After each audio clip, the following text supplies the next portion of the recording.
Extraordinary Phenomena Investigations Council presents Epic Voyages. Come join us as we enter and experience the great mysteries of the world with tonight's host, James Clarkson.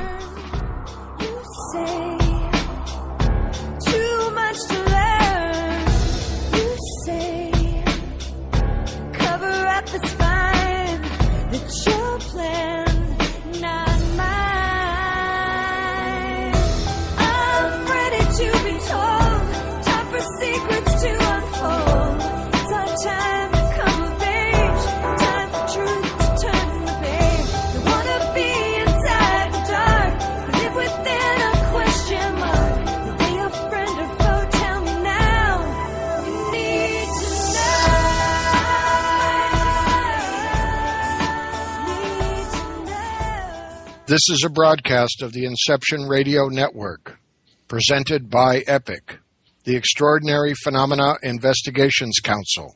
We research, investigate, and present the world's great mysteries. And I am your host, James Clarkson. One of the great questions is, how many worlds are there beyond this one? How many worlds are there beyond this mortal life that we know limits all of our aspirations and dreams? Do we survive? Many of us believe that we do in one way or another. But how would you set out to explore and document proof that we survive? How would you explore whether or not there are physical signs, evidence, some kind of clues that would prove once and for all that there's more to this life than just what we have in our brief span of years? Tonight it's my pleasure to interview Darren Thompson. And Darren is an engineer with a large telecommunications company by day. But when the sun goes down, he is president of WSPIR, the Washington State Paranormal Investigations and Research. WSPIR is a member of the TAPS family, American Association Electronic Voice Phenomena, and a member in the Association for Gravestone Studies. Darren has led many paranormal investigations over the past 6 years, been a guest on numerous radio and television shows, has worked in Denmark with the Paranormal Institute of Copenhagen, and investigated with Jason and Grant of the Atlantic Paranormal Society. Most importantly, WSPIR's focus is in helping those that are experiencing paranormal phenomena. Well, good evening, Darren. Good evening, James, and how are you this evening? Oh, I'm doing very well, thank you. And I'm really happy that you're here.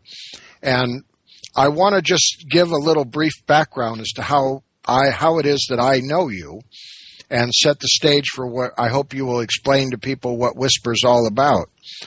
I was invited as a guest speaker on a couple of occasions to a WSPIR meeting, and these meetings are up north of where I live. Both of us live in the Pacific Northwest on the west side of the Cascade Mountains, and I presented material about UFOs and had this wonderful audience, as I recall, about 40 or 50 people.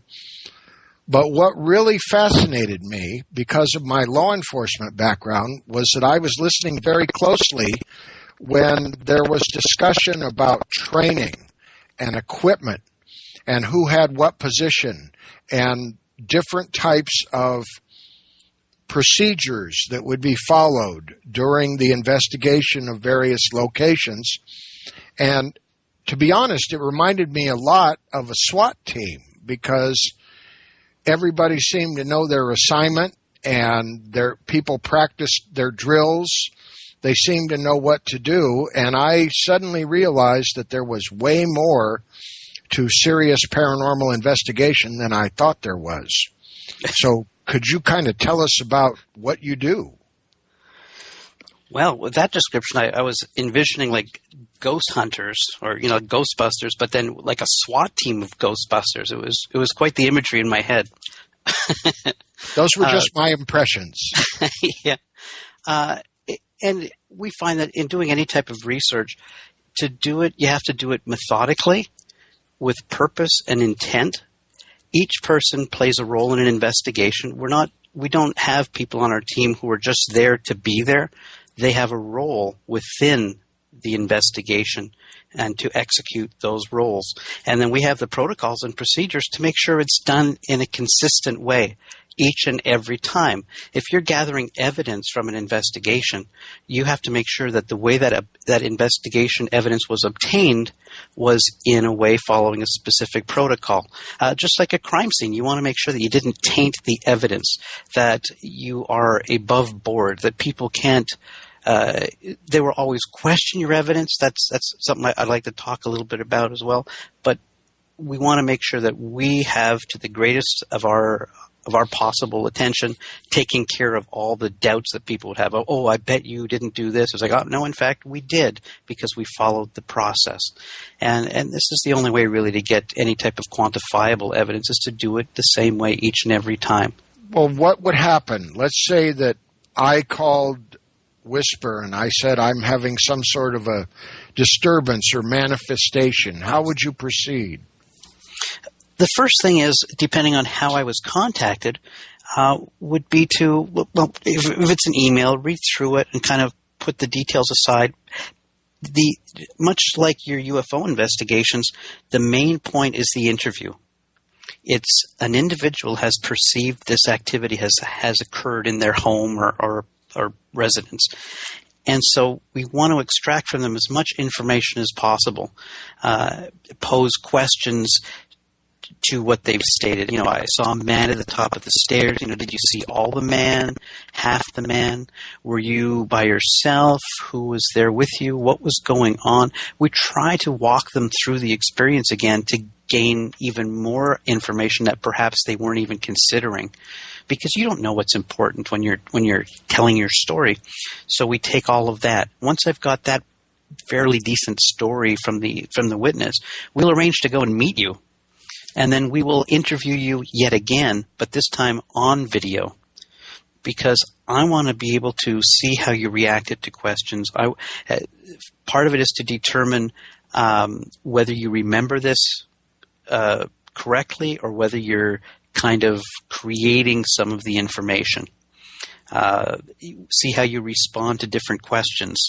The body language of the interview as well. It's so important to understand how frightened they are of the activity going on. Also, it gives the other members of the team the opportunity to be part of the interview even after it has taken place. So once we've done the interview, while the interview is going on in one room, we'll have a small team. We're going to do a floor plan of your home. Because when you're describing that when you're lying in bed and you see a light coming from the hallway, without knowing where your bedroom is, where the hallway is, where outside windows are, where reflective surfaces are, where traffic would drive, it's very difficult to be able to determine what may be causing this light anomaly. Is it from known causation, or is it truly paranormal? So the only way, I can't prove it's paranormal, but I can certainly slowly go through a checklist of what is known causation and then work on what is remaining from all of these items of phenomenon. And we do the floor plan. So we have a map to review and utilize for reference of future anomalies that may occur in the home. Also, we use that when we come back the next time to do the investigation. We will use this map so that the investigators can indicate any type of anomaly, meter reading, feeling. They can indicate it on the map where these feelings were experienced. Now, most of that is the technical aspect of it. And during the assessment, we're doing the floor plans. We also photograph everything. So we have a placement of where vents were, heat sources, cold sources, high energy devices, where they are plugged in, that type of thing. And that's the baseline. That's what it typically is. So we keep that information for reference for when we do the investigation at another time. The investigators who show up there are the technical, just check for anomalies that can be recorded on EMF meters or temperature meters, or visual anomalies through our infrared video system or our thermal imaging system. But we'll also use psychics in our investigation. And the key for us using psychics is the phenomenon is experienced by individuals. It's not being experienced by their electronic equipment. So our meter may be able to detect a fluctuation in EMF, but that does not mean it's a spirit or a ghost or a transformer or an electronic device consuming more current. It just means that there's a fluctuation there, and we'll have to determine what that is. But if someone in that home is experiencing something in bedroom number 3, we will have our psychics go through the house on the investigation. We are very conscientious. Part of our protocol is we do not tell the psychic team why we are going to this house. I want them to go in as unbiased as possible. So when they arrive at the home, all they know is that obviously there's something going on or they wouldn't be there. And that's it. And then they go through the home. While they're going through the home, we have a videographer videotaping the people going through, the psychic, so we can see the psychic's face, her expressions, the mannerisms, if they are of her own mannerisms or not, her own voice or not, and the way she phrases things, because it's an interpretive thing. A psychic tends to get imagery or hear things and then interpret it for us to try to explain to us. So it may not be a one-to-one relationship. There may be some interpretation involved.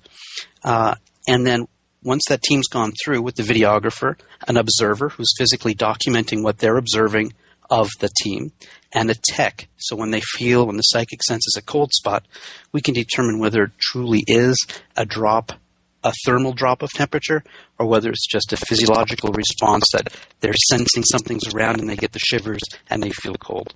So we eliminate the false positives. And then once Team 1 psychic has gone through, we'll have Psychic Team 2 and Psychic Team 3.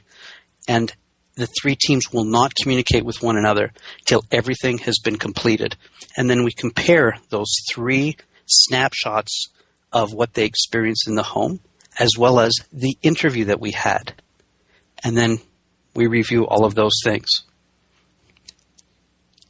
That is a very thorough protocol. I was while you were going through that, I was trying to compare to UFOs, and some of the parallels really jump out at me, but there are some things that are different. And for instance, how do you know when exactly to conduct an investigation? In other words, someone says, I've seen something. I saw a mysterious figure on the stairs.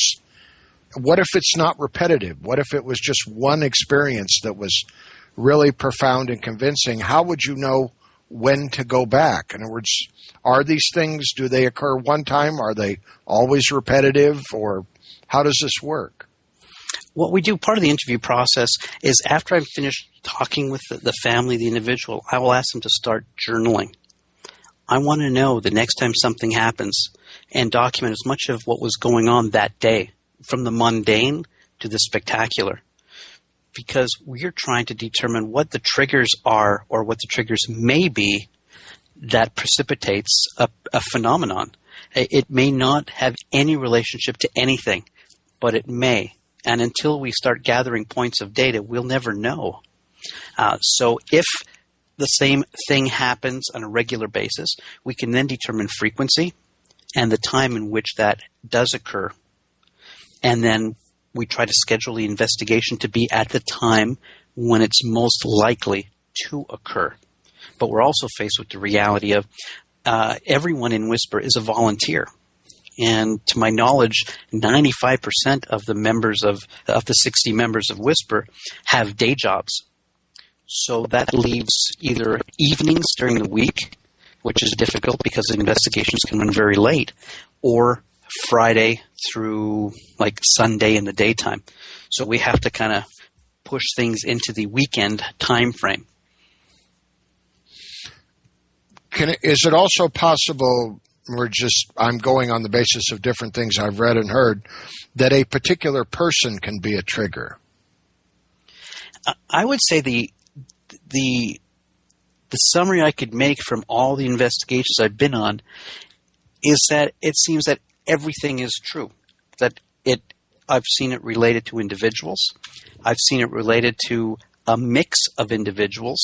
It's like putting different compounds together. If these 3 people are in the room, something's going to happen. If one of these people are not in the room, then nothing seems to happen. And so that's part of the interview as well, is when it happens, who's around to see if it's one of these, we call it the energy mix kind of thing. You get just the right energy and then things will happen. Or you get that one individual, whenever the husband is home, nothing will ever happen. The moment he leaves the door, noises, bangs, taps start to occur the moment the door closes behind him. So I've seen it with that. I've also seen it with just with objects. There's an item in the house that seems to create activity. The moment they came back from that flea market with that beautiful chair, weird things will start to occur. And when the chair is removed from the premises, the weird activity just stops. So that would almost beg the question that I guess you almost would have to do the history of objects, or the history of a location would be part of the research, I would guess. That's correct. In some cases, if it's just a flea market chair, it makes it very, very difficult. Sure. And we say that one of the prime motivations for what we do is to help people that are being affected by paranormal phenomenon. And I should even go further and say that are negatively affected by paranormal phenomenon. We've had families who have a 2-story home and they're all sleeping in the living room because they are that afraid of what's going on in their home that no one wants to leave to go upstairs. No one wants to be separated, so they stay together. And they stayed that way until their lease expired and moved out. So that's, if we help the people that are experiencing this, then that's fantastic. That's really what makes us very, very happy. In the background, while we're helping people, we're gathering the data so that, collecting the data from these experiences and then using that information to help with the next family and the next family and so on. I'm just curious, for the sake of an example, that sounded like a pretty good one. What type of phenomena were going on at that particular location that caused all of the family to decide to sleep in one room rather than their own bedrooms? While they'd be watching TV in the daytime, and this is a standalone home, living room being in the main floor, no basement, but they had a second floor, and that was the sleeping areas. They would hear people walking around upstairs and moving furniture and stuff, but they were all downstairs. There was nobody upstairs. And when they would go upstairs, there was nothing to be seen. They would go back down thinking, that's strange, and it would happen. Well, that's okay if it's happening in the daytime and there's lots of outside noise and you don't know what's coming from your house and what's coming from outside. But when it's late at night and you hear that, and then it wakes up a child that cries, and what ends up happening is the fear starts to build. And then, depending on your religious background, if you're Christian, it's like, if it's not God that's upstairs moving my furniture, then it's the devil. There's no gray area. It's black or it's white. And so then you've got the devil in your house. Well, and if that's your religious belief, I don't see anyone being comfortable with that. So it brings up that anxiety level, and then everything that happens gets added onto it and is associated with the phenomenon, whether it really is part of the phenomenon or not. It just gets added onto that concern and the fear, and it just keeps on building and building. You start losing sleep. You start getting very emotional, usually negatively emotional, anger, and it really escalates. Whether the house is haunted or not, the negative reaction to the family is definitely occurring, and they blame it all on the paranormal. And in this case, when we went, we did sense that there were spirits. The psychics picked up on things. They all picked up on things in exactly the same rooms where the family had experiences of hearing the noises, of having things move, of having radios turn on by themselves.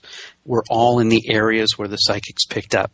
So we had confirmation that there was something that could be perceived by someone who was sensitive.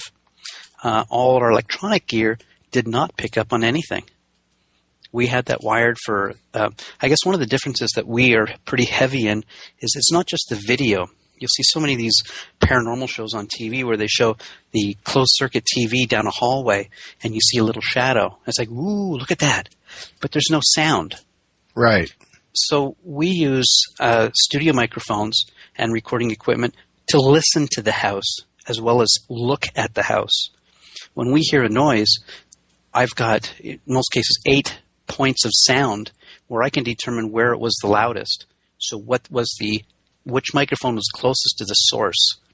So if the sound is in room number 3, I can determine that it was from room number 3, or perhaps it was from some other place. And what this tool, this visibility has given us is we've disproved so many things. When we hear a noise, the last one, a house was built probably 10 feet down from the highway.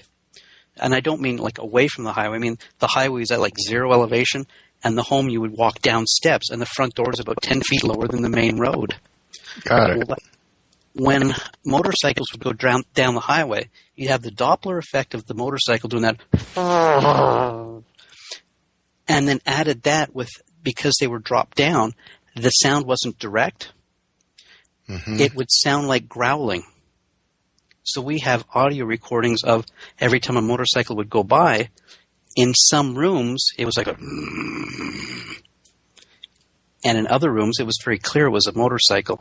So it's the perception of certain events. So it's... In another case, we had footsteps downstairs. With our microphones, when everyone was in the same room, we all heard the footsteps. We all looked at each other like, I hear them. Upon listening to the audio, we were able to determine that it was actually the microphone closest to the kitchen area of this restaurant. The compressor, after it would cycle off, it would tick down. And it sounded exactly like footsteps when you were not in the kitchen, in the dining area, which is where the staff was, when they would hear the footsteps. And so we were able to rule that out as nice as it would be to have this haunted restaurant with steps. It was, in fact, just your compressor of your refrigerator. But I'm sure the management of the restaurant probably would like it better if it had been haunted. Quite possibly. But in that restaurant, it was funny. It was new. They had just newly renovated the interior, and they had these beautiful glass globes that they had installed. And because of the footsteps, because of the feeling that something was there, a glass globe fell from the ceiling to the floor. Now, I immediately think it's those little thumb screws that hold the globe in probably weren't tightened down, and it fell. But their immediate impression was it was the ghost. Sure. And that, of course, is the danger of jumping to conclusions in anything. Exactly. But when you're living it, it's very difficult to not jump to a conclusion. And that's where investigative teams come in, to help as an outside source to kind of de-escalate the tensions that are growing, to be the person that sits down and will listen to you. We know you're not crazy. We do believe that all these things you've experienced, that you did experience them. We just can't say that what the source or cause of the experiences are. But I guess it's horrible to think that we are so busy because there are that many families going through this. If you don't have it happening to you, then you don't believe that it's going on. And of course, when it's happening to you, you can't believe that it really is. Now, that is a statement that would definitely cross the bridge between your type of investigation and mine. And that was what I was alluding to earlier, was for those who have had an experience and believe, there is no evidence necessary to convince you any further. And if you've never had an experience, there is no evidence that would convince you of it, unless it was you experiencing it personally. And so we've given up trying to prove or convince anyone of paranormal phenomenon. If you're already believing, then that's fine. And if you don't, we respect that too. But I've given up trying to prove to people, no, really, it's true, because there's no convincing people who don't believe. Well, certainly. And then, of course, there's the question of where exactly do we draw the line? When do we say that it's truly paranormal or that it's some sort of physical force that we don't yet understand, or it almost obviously gets into semantics. Yeah, you're still going to have that line of people who believe or people who don't believe will still exist. As we are able to chip away at the line and push the non-believers into a position where there's more and more things that can be explained, well, then they have less options to choose from. You're always going to have the people who just don't believe until it actually happens to them. Now, based upon all the investigations that you've been involved in and the ones that you've heard about in this field, I'm just curious how many of them have some, shall we say, prosaic explanation, and how many of them end up being unknowns? Or even out of the unknowns, how many of them are really strange and out there? It's almost the more dramatic the report of activity, we're never able to conclude that everything is conclusively not paranormal. We have an answer for everything. And the more dramatic things, typically when you're on an investigation, nothing happens. Mm-hmm. And so the people who have objects flying across the room, the loud banging on the walls, the slamming of doors, it is just part of the witness testimony. It's not part of the investigator's experience. The things that happen are far fewer for us, and usually not exactly the same as what the family is experiencing. So the psychics end up kind of being the one peeking through the fog to kind of characterize things. And so when they find an association between the loud banging and the slamming doors, that they sense that they'll go into a room and say, I feel that this happens in this place, in this door specifically. And when you know that that is where it's happening, what is that elusive energy that they're able to tap into and decode to put meaning to it? So I'd say the majority of